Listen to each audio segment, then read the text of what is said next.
좋아요와 댓글, 구독, 알림 설정까지 놓치지 마세요. 뉴스 속 경제 이슈는 더 쉽고 깊게, 최신 고용 동향은 더 빠르게 전해드리는 고용브리핑 365 시간입니다. 김주영 기자와 함께합니다. 어서 오세요. 안녕하세요. 네, 오늘 어떤 이슈가 있을까요? 네, 요즘 고물가로 안 그래도 생활이 많이 팍팍한데요. 여기에 금리 상황까지 심상치가 않습니다.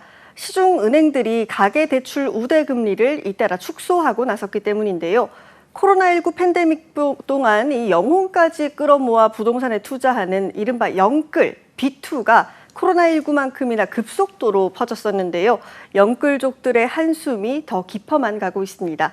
이슈픽에서 짚어봅니다. 네, 정말 최근에 은행의 정기 예금 금리가 올라간다고 해서 반가움도 잠시, 덩달아 대출 금리도 오르고 있습니다. 얼마나 올랐을까요? 네, 최근에 이 시중은행의 예금 금리가 연 4%대로 올랐죠. 19개 시중은행에서 1년 만기 정기예금 37개 중 금리가 연 4%인 상품은 20개나 됐는데요. 은행들이 금리를 올리자 이 새마을금고와 신협 같은 상호금융권에서는 연 5%대 정기예금도 등장했습니다. 하지만 오른 예금 금리는 대출 금리를 밀어올리기 때문에 반가움도 잠시일 뿐입니다. 최근 시중은행들이 주택담보대출 금리를 0.2%포인트가량 올려 연 7%를 뚫은 이 주택담보대출 금리가 더 오를 수 있는 상황이니까요. 이런 상황이라면 빚을 더 줄여 나가야만 하는 그런 상황 아니겠습니까? 네, 그렇죠. 그래서 이럴 때 필요한 거는 바로 지금부터 빚을 빠르게 줄여 나가는 겁니다. 전문가들도요, 예상보다 이런 고금리 기조가 더 오래 갈 수 있다고 경고하는 상황이기 때문인데요. 그런데 이 문제는 이렇게 이자 부담은 계속해서 느는데 대출 수요는 줄지 않고 있다는 점입니다. 네, 금리가 오르는 상황이라서 부담이 만만치 않을 텐데도 계속해서 대출이 늘고 있는 그런 상황인 거죠?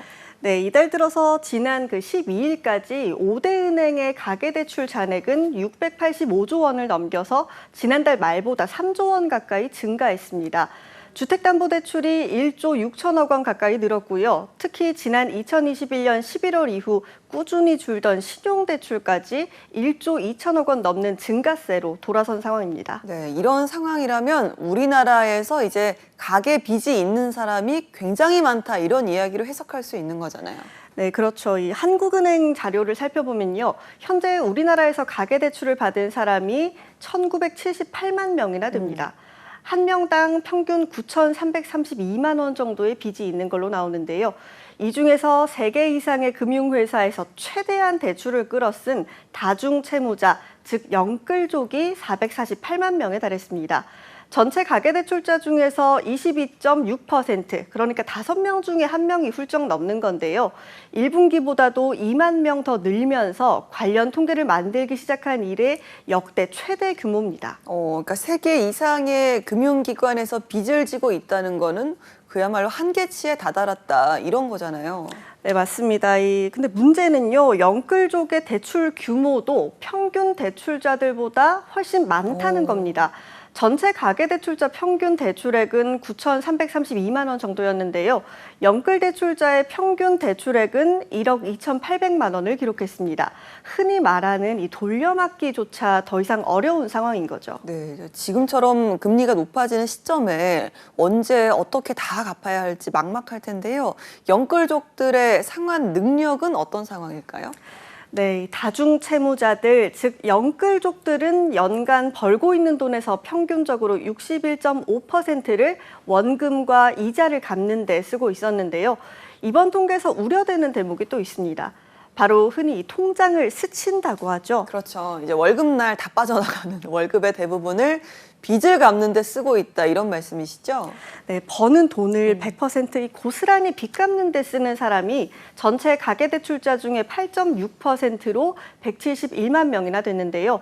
금리가 급격하게 오르기 직전이었던 2021년 상반기만 해도 159만 명 정도였는데 금리가 오르면서 계속 증가 추세입니다.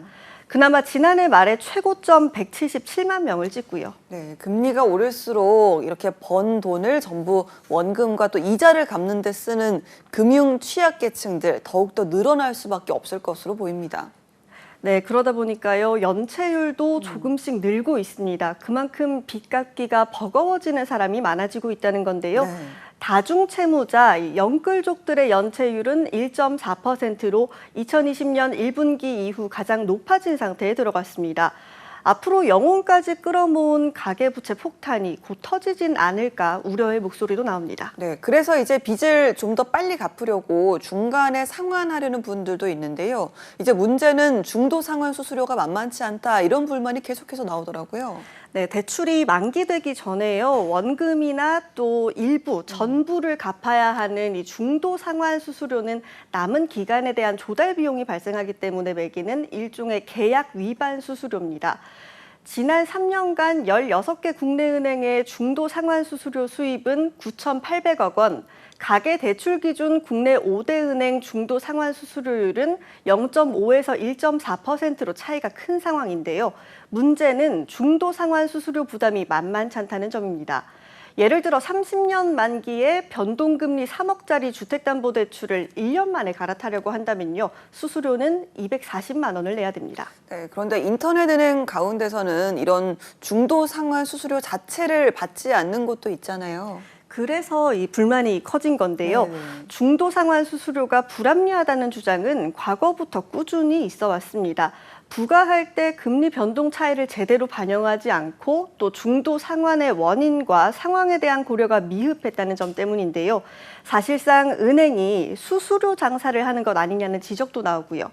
하지만 은행권은 비용과 조달 측면에서 중도 상환 수수료 부과가 불가피하고 은행이 무조건적인 이익을 보고 있지는 않다는 입장입니다. 네, 이런 고금리 상황이 앞으로 장기화될 거란 전망이 나오는 만큼 이 중도 상환 수수료에 대한 불만은 더 커질 수밖에 없을 것으로 보입니다. 네, 그래서 금융위도 일단 현황 파악에 착수한 뒤 개선 여부를 검토한다는 계획입니다.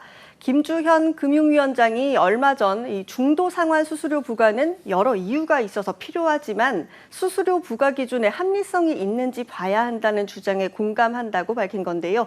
그런 만큼 시간이 걸리더라도 살펴보겠다 이렇게 강조했습니다.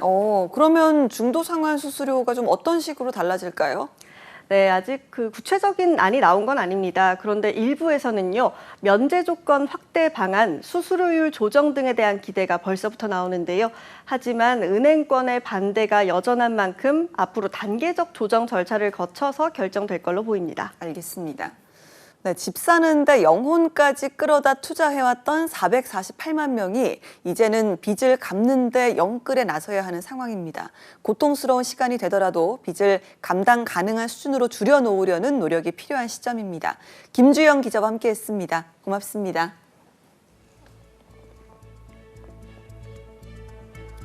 네, 지금까지 고용브리핑 365였습니다.